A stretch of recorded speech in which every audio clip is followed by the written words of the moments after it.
what Lord Elgin discovered and stayed there for 4 months, the Trophonius cave oracle, and the passages to the Underworld. I'm translating from a Greek article. Lord Elgin, as we know, was the man who took the friezes from the Acropolis Parthenon, and they are now found in the British Archaeological Museum in London. Lord Elgin, as we know, he was one of the elite and royalty of England, and of course, as most lords and elite, they belong to secret societies. And he found that even though he stayed 2 weeks in the Acropolis, he spent 4 months in the Oracle of Trophonius cave. It's in about an hour or so ride north, a car ride north of Athens in Greece, in Livadia. Now, what he discovered there, what he discovered and stayed for 4 months, he wanted to experience what the ancient Greeks experienced as some kind of a cave openings and passages after various rituals that the ancient Greeks had, supposedly passage to the underworld, and they were given prophecies. When they came back days later, they didn't even know their own name. Now, the ancient Greek reality, as we know it from book studies and documentaries, is based on some written texts left by our ancestors. However, some of these hide details that are not very common so far, for the most part, and they are unknown to the general public. Kindly support my Patreon account, since YouTube has again demonetized my YouTube channel. The daily posts are 5 videos daily, and they are totally different from what I have on my YouTube channel. Thank you so much for your support, and that you find all my content so interesting. You'll find the Patreon account details in the description box below. This is one of the sketch made in 1816. As you can see, some English lords are there examining the caves, and they had tried to go into them, undergoing the same ancient rituals as the ancient Greeks did, and because some never came back, were never found, some of these caves were permanently blocked up.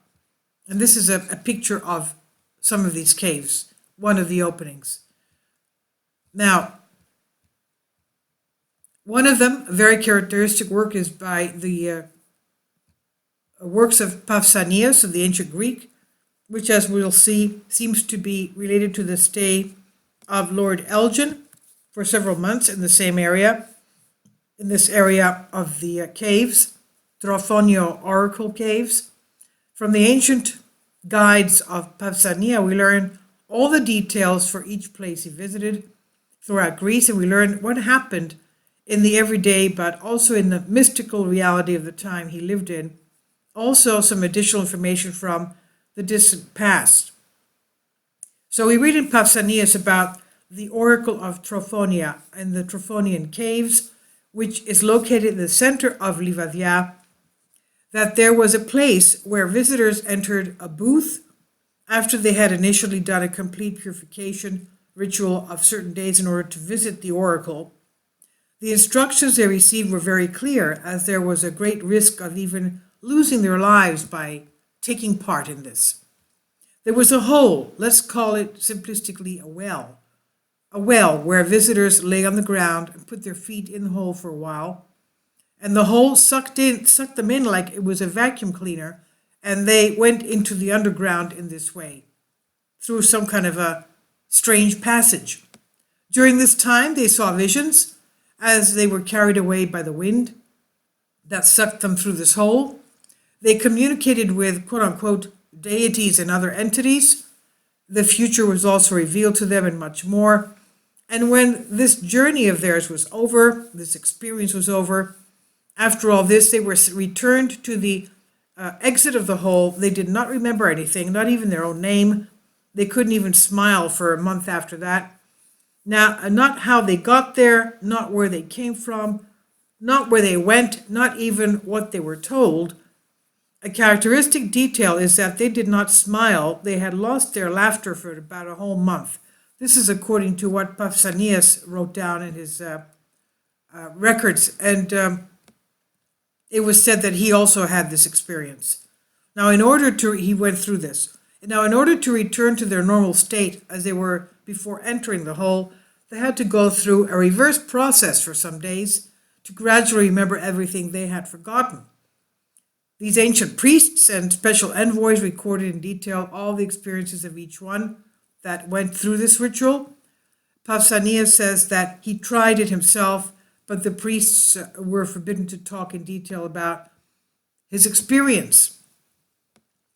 Now, as the years and centuries passed, the first to study these things were not us Greeks, but the foreigners who belonged to various mystical fraternities and brotherhoods. So they visited Greece and places like Trophonius, and not only for the climate and to admire the ancient ruins that were left, but in order to learn more about these issues, these mystical experiences, these ancient rituals, possibly to make a similar trip down to the Underworld and taste the experience of the ancient Greeks who did exactly the same.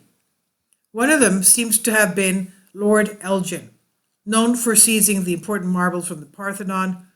Interestingly, he stayed at the Acropolis for 2 weeks, while he stayed at Trophonius for 4 months, according to the narrator of the video.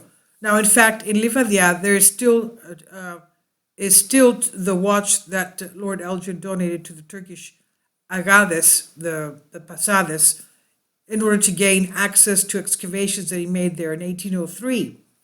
However, it seems that the interest was very great, judging by the long time he remained in the area of the Trophonium Oracle Caves. Now, what did Lord Elgin do there for 4 months? Is it true that he did research and studies that he did not do anywhere else in other places that he visited? According to the narrator in the video, Lord Elgin located and retrieved entire plaques with information on the Trophon Oracle Caves issue, as well as on the experience of the visitors that underwent this ritual, from those kept by the priests. Now, for these plates and plaques, this huge library of information, there is a claim that they were removed and are in London in a private collection. Since then, the issue has not been shaken, not been stirred, perhaps because no one was interested in the signs, nor asking for the returns of these plaques. As for the Elgin marbles, the Elgin marbles are, as we said, in the London Archaeological Museum, and Greece has asked for them back. Now, if you go to the area today, this area of the Trophonius Oracle Caves, you will see a monastery of St. Barbara, which is built on one of the holes mentioned by Pausanias. Unfortunately, not only are you not allowed to visit that spot, but you're not even allowed to photograph the area. It's prohibited. It's said, therefore, that in the underground church of St. Barbara, the sanctuary has been built in such a way as to precisely block the passage that led to the chamber with the hole. And again, this is a picture of one of the chambers that doesn't seem to be blocked. Now, moreover, for this particular hole, based on what Pausanias of ancient Greek wrote, as well as several others from the ancient Greek Secretariat, conjectures and views has been created that claim that it was, in fact, a kind of gateway or a channel that communicated with another dimension, through which visitors could see an alternative reality, another world which they came into contact with. So this information came from the video. I'll leave a link below for you for this. There's a lot of very strange things we still don't know about. And obviously it sounds to me that this was not a very good experience for the people that undertook this ritual.